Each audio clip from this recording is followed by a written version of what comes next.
Welcome to the Absite Smackdown podcast. We'll talk clinical scenarios, interesting Absite facts, and interesting general surgery knowledge. Now, let's get to it. Hey y'all, welcome back. It's me, Jess, your host of Absite Smackdown podcast. I'm here today with Dr. David Kashmer. Hey, Dr. David. Jessica, good to be back with you again. Thanks for coming on.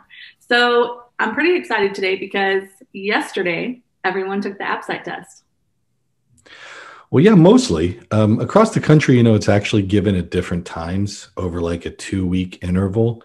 So different programs take it at different times. But really, one of the earliest dates you can take it is January 28th. So like you said, very recent, but a couple programs may still be left to go. Oh, okay. I didn't realize that. I thought it was one test date. So you taught me something new today.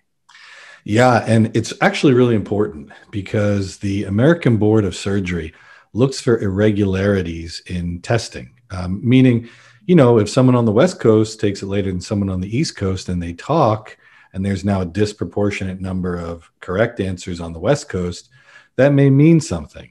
So that's why in one of the earliest talks that we do for the Absite Smackdown review, we talk about how important it is to just play the game straight. Don't violate the ethics policy, not that you would anyway, but really just focus on letting it be the test it is for you and what you know and your preparation. Right. Okay, awesome. So I think what we were going to talk about today is you took the Absite and you don't feel confident. Now, what did we do? Yeah, Jessica, the Absite is really an interesting test. Just a couple questions on either side, better than your group or worse than your group, changes your percentile performance a lot, at least usually most years. And so, it's very common to finish your Absite, or when you get to things like surgical critical care boards, you take the test and you say, oh man, I don't know if I passed that, even though I studied so hard. So yeah, this is all about what to do if you just took the Absite and you just don't feel confident with how you did. I think it's a timely topic, obviously, and it's something good to cover for our surgical resident colleagues out there. The Absite Smackdown podcast. Visit the Smackdown at absitesmackdown.com. Okay, because obviously there's a difference. You don't just take the Absite one time. It's not one and done. You have other shots at it. And so, what would you say is the difference between, your first time to take it, your last time to take it, and, your reaction or how you feel about how you did? Oh, I know what it was for me. My first time I was pretty much clueless, but not clueless so much about the content that was on there. I was clueless about basic things like, hey, make sure your schedule is such that you're not on call the night before, if you can help it. My first time I took it, I was kind of micro sleeping during the test. I saw it coming, but this call schedule was what it was, and it was made. And, you can try to switch off, but everybody and their brother knows when the Absite is, and they won't want to switch on. So, other people had requested vacation or just done something to make sure they weren't on call. And I wasn't that savvy. I was focused on doing the clinical work that was in front of me as a resident. In our program, you would have charts delegated to you from the upper year residents. And so I remember going to medical records one night with literally 200 charts and these were paper charts mostly, with, I don't remember how many signatures. These were like 10, 20 signatures each just for the verbal orders that, you were not necessarily the doctor for. And they would be, and dictations, all the discharge summaries to dictate, those were mine. So I got very quick at it. And that was useful. But I'm telling you this because everyone else was much more savvy about system level things than I was. So I kind of ran into that buzzsaw. And I know how it feels to finish the test and be like, oh man, I don't know if that was my best performance. And then correct it. Like everything, it's sort of not exactly always where you start, it's where you finish. And so learning from your mistakes is key, just as an attitude in life, I think. But it definitely applied to this. So I remember that feeling. how it was to take the test and then say, oh man, I don't know. And I remember how I responded. So that's how it is to feel not confident after you've taken the exam. Okay, well, I have several thoughts just from that entire paragraph. One, talking about paper charts and going to medical records, which no one has to fall on that saw anymore because that doesn't even happen. That's not a thing. It's all digital. Lucky them. They will never understand that. Or even what it was like to have to check out the x-rays, like, you go check out the x-rays for the doctors and have to bring them back. They won't know what that's like. But you said all the stuff leading up to it, but what was your feeling after? Like when you walked away saying, I don't feel confident. I don't think I did well. What did you do? Like, what was your plan? What did you go through? I was, it was, what does it mean if you don't do well? I hadn't really explored that because I'd always been fine with tests and I'd studied for this one somewhat, not as much as I'd like to and not as much as I eventually did, but I thought, okay, it would be reasonable. I also want to say something real quick about the medical records. You're right. There are no paper charts. You can't show up at 10 p.m. to medical records, and have this happen to you. But I wonder with the electronic records if residents delegate these things to each other or if they just sign it. I don't know how exactly it works nowadays in different programs. In the 3 or 4 I've worked with, I know how that worked, but I'm not sure programs across the country if the interns still get thousands of things in their inbox or whatever. And by the way, clearly this is a sore spot before I go on.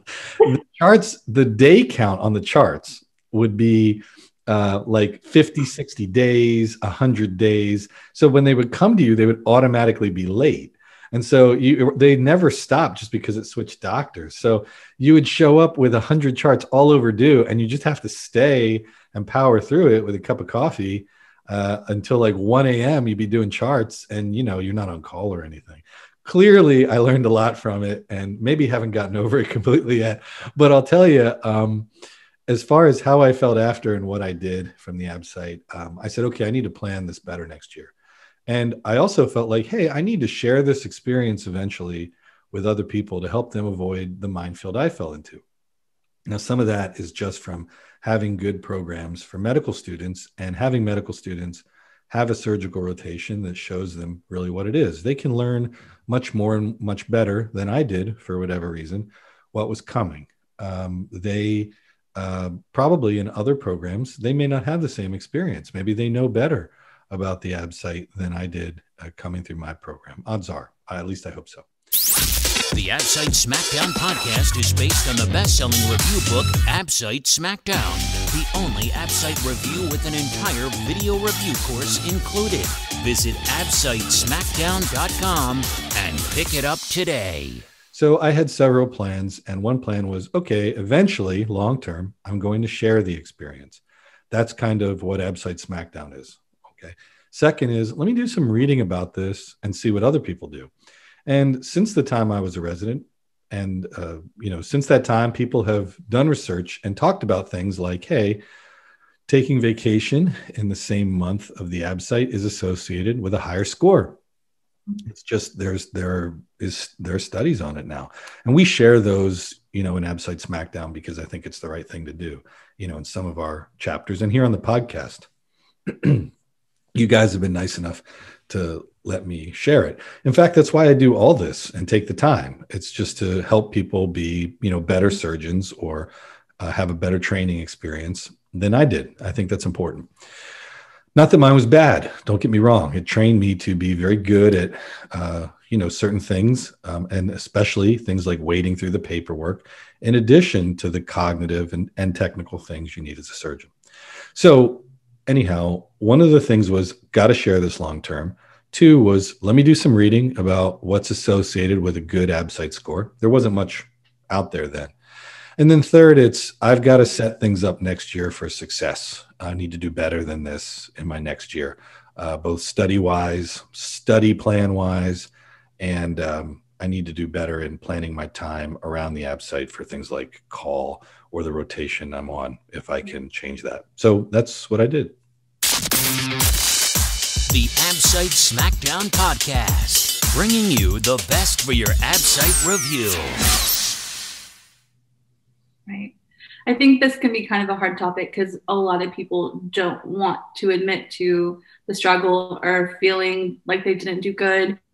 You know, admitting any type of failure in that field can be frowned upon. And so walking away from this test and just having that negative feeling like I didn't do well and feeling panicked and not being able to talk about it, you know, everyone needs to understand it's not the last time. There's so much more you can do, that you can move forward from this and what you can do, and just not feeling alone in that. Like, I don't think people really like to talk about when they didn't do well. And this, gives an opportunity to do that.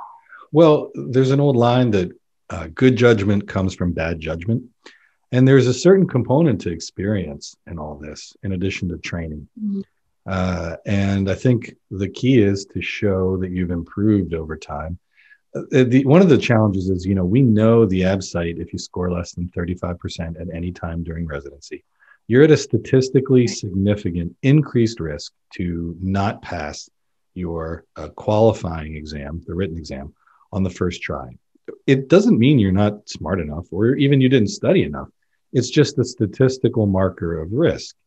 But, in one of our other blog entries and podcasts, we talked about the fact that when you do the math, when you take that evidence and you use the odds ratios from it, you calculate that, in fact, even if that happens to you, you're still more likely to pass your qualifying exam than you are to fail it. You're at an increased risk to fail, don't get me wrong, but you're still more likely to pass on the first try than you are to fail. We did the math with it. You don't hear that part of the story when people have this happen to them. You just have their program usually really focus on some type of plan to make sure they do better. And it can be, it can really push them toward the anxiety part of that Yerkes-Dodson curve that we talked about in the last podcast, that performance curve. So bottom line is, you're right. It's not something people love to talk about. None of us as surgeons do, but a lot of it's an opportunity to, do better and have the next group that comes through training be positioned better than we were when we came through training originally. Right, exactly. And you just have to step back for a moment and figure out, why do I feel like I didn't do well? Is it because I was on call? Is it because I didn't sleep? Did I not know the material? Did I not study appropriately? There's so many factors to it, and figuring out why you don't feel confident, what went into that, and then being able to correct it.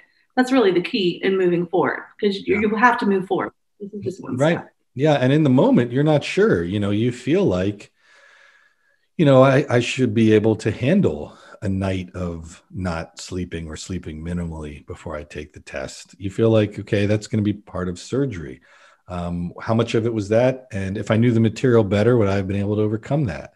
Would I have not done the micro sleep thing, or would it not have mattered if I did? I don't have the answer. I don't know if it's, when you're in that moment, there's a component of how much is me, how much is the situation. You don't have the best perspective on it because you're in the middle of it. So then it can become like an all hands on deck thing where you say, okay, I'm going to study better. I'm going to try to set my schedule better. I'm going to just do it all because I don't know what matters. I don't think that's the wrong approach, but that is a very common one. And then the program you're in will often put you on a, not exactly remediation, but a study plan to try to make sure you do better in the future. They want the best for you, but that can be tough too, because it can basically be time. It can be time with the program director or the assistant program director. And that can just take up more time and not be super high yield. And it can feel pejorative. Not that it does always, don't get me wrong, but that can not feel great. It can feel like you're, doing one-on-one tutoring with your teacher because you're stupid, even if you're not. I mean, clearly these colleagues have gotten through medical school. So I don't have an easy answer. And I'm not saying every program does it the same for when a resident performs poorly. They don't. But it's easy to see how it can feel that way. And that can make it a really tough situation. Right. I mean, you only know from your experience, not just as a resident, but being a program director, how you handle it. Every person is different. They learn different. They study different. It's just making a plan, realizing, assessing yourself, and doing better. I mean, at the end of the day, that's all you can do. It is. And I think just to speak with the, previous program director hat on. Remember, we talk about this all the time on here. The Absite was originally designed to tell the programs how well they were educating. So if you have a resident who you feel doesn't perform, you got to ask yourself, how much of this is me? Some programs don't even let residents be on call the night before the Absite. No resident is on call. That's tough to me too, because that sort of is like saying, well, you're not going to be smart enough if you're on call the night before. That's a dangerous precedent in surgery. Well, if we're going to make this test, but when it's really important and you have to take this test, well, there's no call the night before. But a lot of programs do that. I'm not saying it's wrong at all. What I am saying is that was stunning to me when I saw other programs do that, when I was done my program and started working with other programs. I said, wow, that's a great idea for how to make sure it's fair for everybody who passes the test. But then I thought, well, what statement does that make about call and whether we really are smart enough after call? And we think we are. Lots of studies showing no difference in performance and outcomes of surgeons. So if we're going to stick by that, well, then shouldn't someone be on call? It did happen to me again during residency, and that time it went differently because of some different things I did. I was prepared for it. Did it make me better? I think it did, to have that experience the first time. The bottom line is here, it's a complex issue. We know as a program director, the Absite is a referendum on our program. I know I'm talking a lot. Obviously, I feel strongly about it. I want to add another thing. In programs that are small, Jessica, or smaller, where you have 3 categorical residents, when one doesn't pass or do well, what does that say about your program? That's a 30% poor rate. Or when one doesn't pass their boards, that's a 30% rate of not passing their boards on the first time. It's, you just don't have a big enough sample, and just one is a real problem. What does that mean? Is the program not good overall? Does it have an issue with its staff? I don't know. I don't know the answer to this, but I'm saying for small programs, that can be really tough situation when you have one resident who underperforms compared to what they can do. Tough situation. All right. Well, guys, thanks for tuning in with us. And again, this episode was about, so you took the Absite, you don't feel well, what do you do next? Thanks, and we'll be back soon. Thanks, Dr. David, for being on here. I'm glad you're passionate about it. It's always more fun to have you passionate about what we speak on. So thanks for being on. Jessica, appreciate you, having me on as the co-host now regularly. And, I think we're hitting some good topics around the time of the Absite. So look forward to the next one.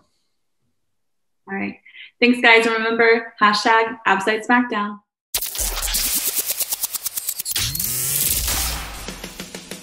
Thanks for listening to the Absite Smackdown podcast. Visit us at absitesmackdown.com for more great Absite facts.